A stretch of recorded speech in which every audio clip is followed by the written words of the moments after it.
নামাজ কাজা হলে কাজা নামাজ কোন সময় আদায় করা উচিত? যেমন ফজর নামাজ কাজা হলে জোহরের জামাতের আগ মুহূর্তে পড়া যাবে কিনা বা পরে পড়া যাবে কিনা।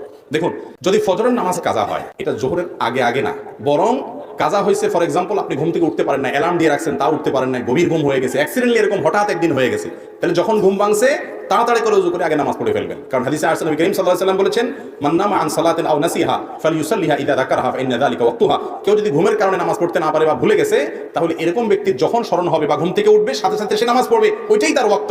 আপনি বললেন যে তুমি তো কাজা যেহেতু হয়েই গেছে, থাক তাহলে একসাথে জোহরের সময় পড়বো, এটা উচিত হলো কি করা ভাই?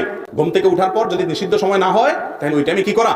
7টা বাজে ঘুম ভাঙছে, 8টা বাজে ভাঙছে, 9টা বাজে ভাঙছে, তাহলে উযু করে অন্য কাজ করে আগে নামাজটা পড়ে ফেলান, তারপর অন্য কাজ করবেন। আর যদি আপনি সেটাকে বিলম্ব করেন তাহলে জোহরের ওয়াক্তের আগে জোহরের নামাজের জামাতের নামাজ পড়ার আগে আপনি কি করবেন? এই ফজরটা পড়ে ফেলবেন।